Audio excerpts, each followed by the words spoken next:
This is ICASTnews.com, live and direct from United Nations headquarters in New York City, USA. And this is Heat in the Middle East, 30 September 2016. Today marks the one-year anniversary of an armed action that surprised the world. President of Russia, the Russian Federation, Vladimir Putin, ordered his armed forces into Syria. He established a couple of new bases for soldiers and upped the Russian armament, good Russian Su-24s and Tupolev fighter bomber planes and the Black Sea Fleet off the coast, all in support of Bashar al-Assad, his satellite, friend, ally, puppet, call it what you will.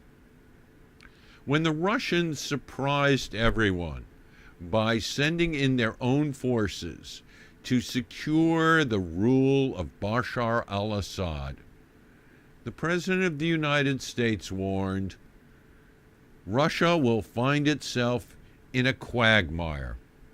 Quagmire, a soft or boggy ground, an awkward, complex, or hazardous situation, a condition from which it's difficult to extract itself.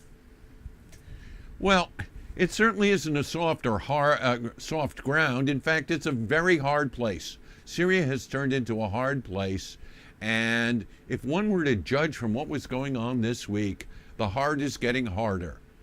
Relentless bombing of the largest city, Aleppo, by Russian planes and Syrian helicopters dropping over the city with barrel bombs, crude explosives that they just roll out the door and which kill many people. It's not a quagmire. There are other words that are being used for it. UN humanitarian chief Steve O'Brien told the Security Council this week, Syria is a merciless abyss of humanitarian catastrophe. And with rockets raining down, with bombs striking hospitals, with a second strike following a bombing that is hitting ambulances, the Secretary General of the United Nations said even a slaughterhouse is more humane. He added, hospitals, clinics, ambulances, medical staff in Aleppo are under attack around the clock.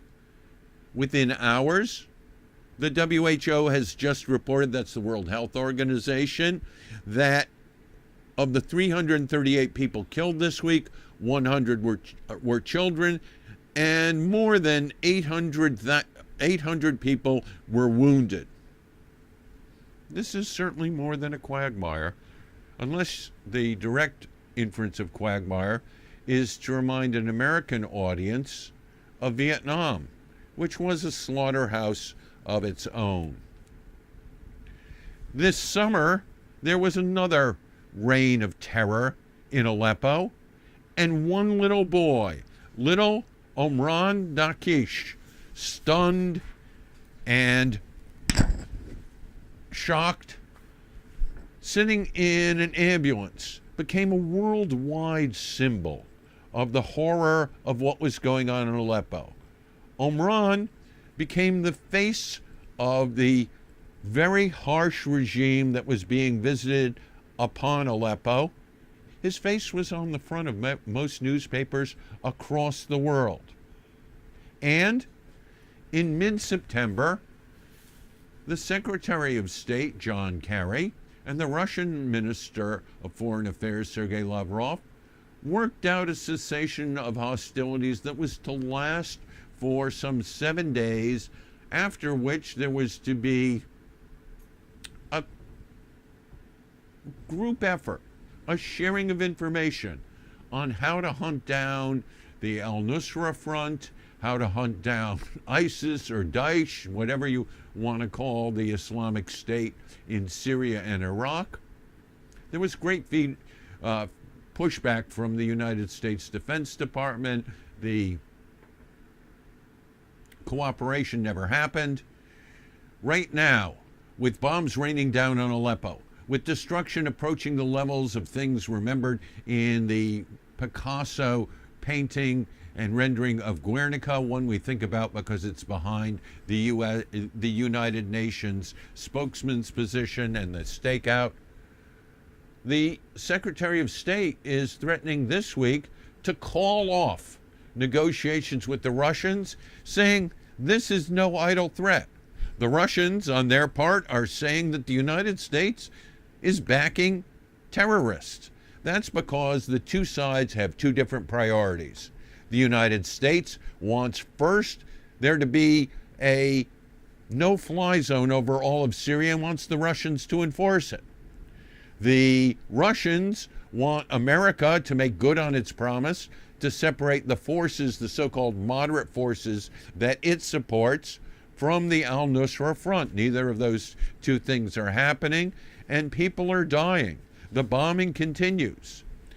And as we hit the one-year anniversary, not only are we being told that there are deliberate attacks on hospitals that are war crimes by the Secretary General of the UN, that denying people access to health care violates international humanitarian law, we are learning that the Russians have put a priority on destroying their enemies, not maintaining peace.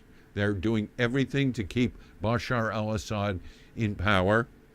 And we should not be surprised that destroying terrorists outranks saving hostages on their list of priorities.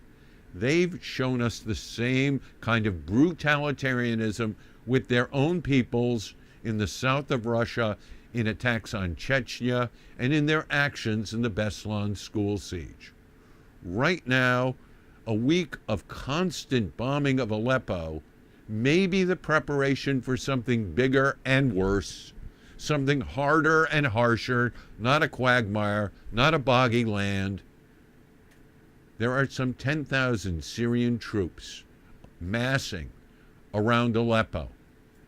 Is the bombardment this week the preparation, the softening up of harsh territory in a horrible land for an all-out invasion and takeover to drive rebels out of Aleppo, to make that what once was the largest city in Syria secure for Bashar al-Assad?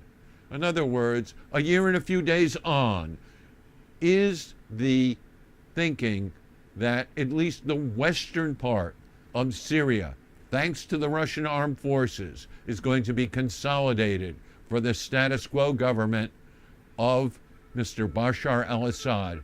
Not a quagmire, but a civilian humanitarian disaster, but perhaps a victory for dictatorship, determined terrorist fighting, and brutalitarianism, visited by the man from the Kremlin, Mr. Vladimir Putin, friend of Bashar al-Assad.